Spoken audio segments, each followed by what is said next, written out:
যুক্তরাষ্ট্রে ঘনিয়ে আসছে প্রেসিডেন্ট নির্বাচনের দিনক্ষণ। আগামী ৫ নভেম্বর দেশটিতে ভোট গ্রহণ।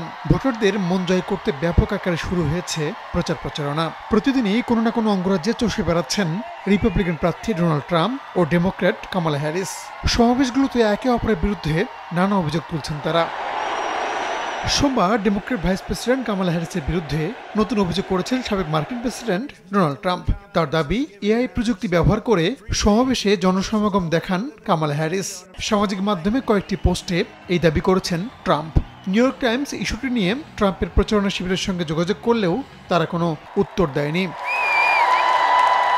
কামালা হ্যারিসও এই বিষয়ে কোনো মন্তব্য করেননি, তবে তার প্রচারণা শিবির বিষয়টিকে হাস্যকর আখ্যা দিয়েছে। ট্রাম্প কামালার জনসমর্থন দেখে হতাশ হয়ে পড়েছেন বলে মন্তব্য করেছেন অনেকে।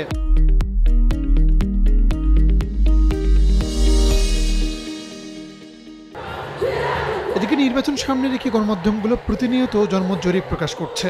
সেই ধারাবাহিকতায় সোমবার ব্রিটিশ সংবাদ মাধ্যম দ্য ইকোনমিস্ট মার্কিন প্রেসিডেন্ট নির্বাচন নিয়ে একটি জরিপের ফল প্রকাশ করে। এতে দেখা যায় কামালা হ্যারিসের পক্ষে মার্কিনীদের সমর্থন রয়েছে ৪৭.৫%। অন্যদিকে ট্রাম্পের প্রতি সমর্থন আছে ৪৫.৫%।